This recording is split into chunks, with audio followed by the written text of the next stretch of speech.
So another sort of optimization that you'll see in various games is one based off of a death metric, where you want to achieve or a certain goal or beat the game using the fewest number of deaths. It's pretty straightforward.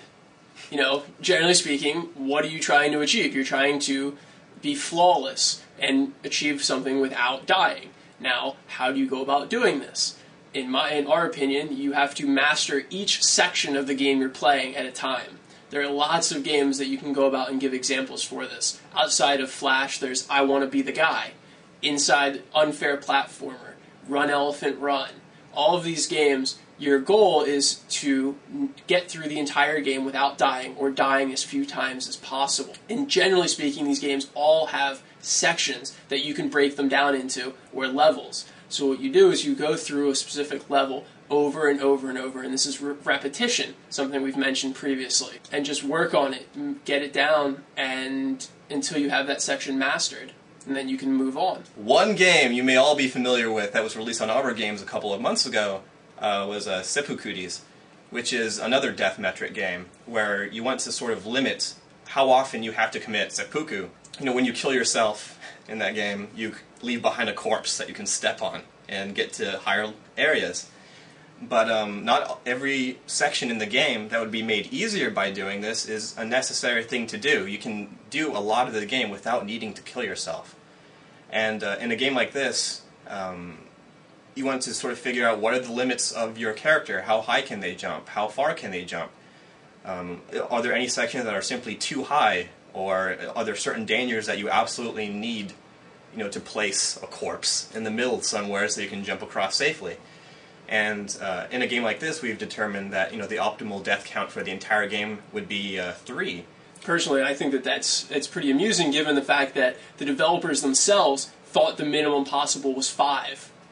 Yet, through optimization and playing and whoring this game out, we all managed to find 2 different levels that you could complete them without dying, that the developers thought you had to die on at least once. And finally, in a game like Run Elephant Run, a person who's playing the game for the first time on the hardest difficulty might go through it and be like, what the hell is this? This is impossible, there are mines flying everywhere, these beach balls are impossibly huge, what the hell's going on? But the fact of the matter is, it's very possible to get through each stage of the game without dying. It's possible to do. Many people have done it multiple times. Again, as Tass said earlier, it's useful to break down the game into various stages. In Run Elephant Run, you have least chase scene, the money catching scene, dodging the seagulls, dodging the beach balls, and then jumping over the pillars.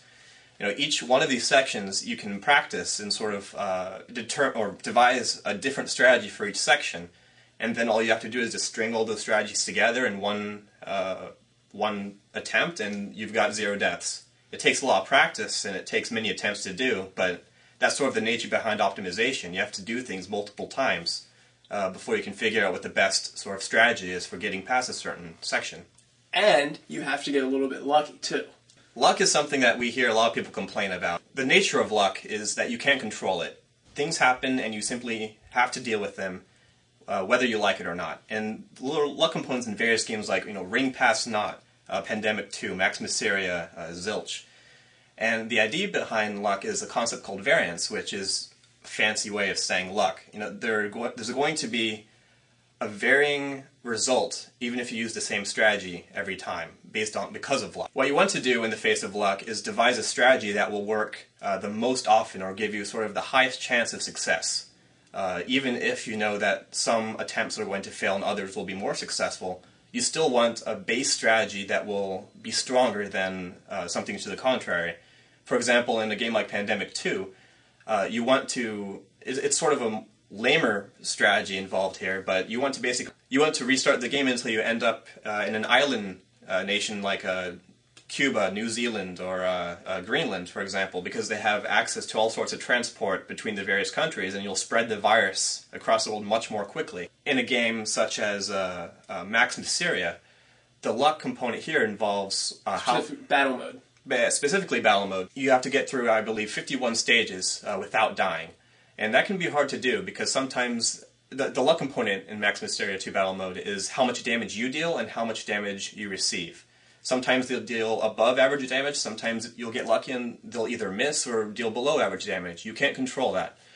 But what you can do is devise a strategy based on sort of logic and math to sort of hedge your risk and try to get through the entire game with an optimal sort of balance behind how often you attack, how often you need to heal, and that sort of thing.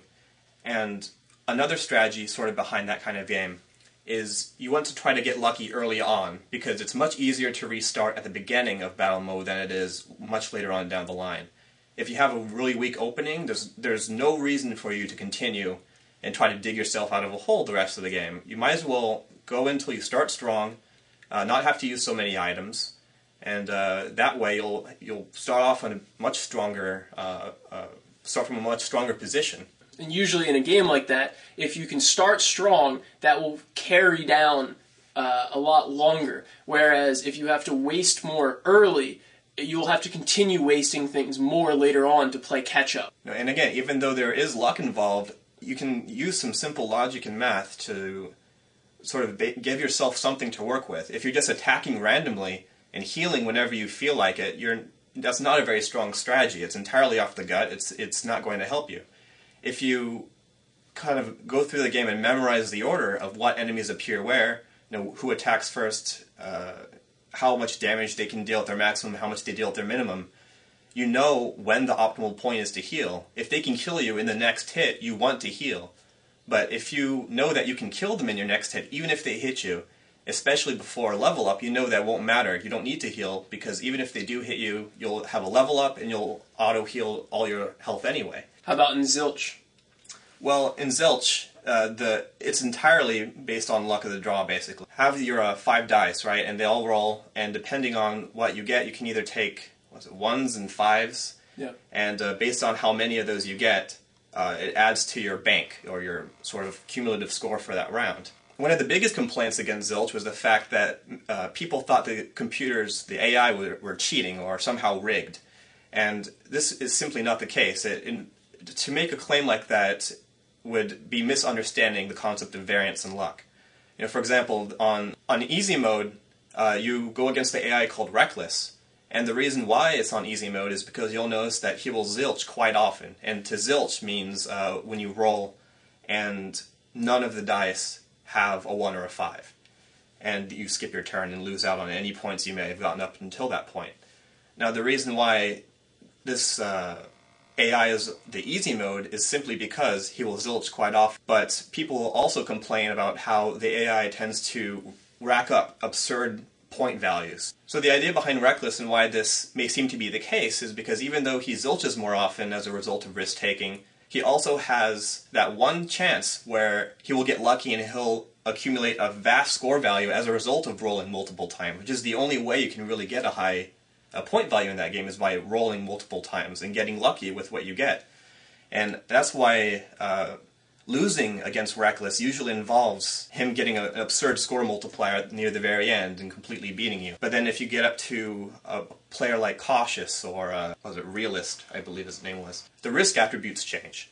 And they play a little bit more intelligently. They don't take risks where it's going to be very likely to zilch. So all in all, these are all different ways that you can go about optimizing a game and trying to do the best that you can and get yourself onto a leaderboard so you can have the biggest E-penis of all of your friends, like we do.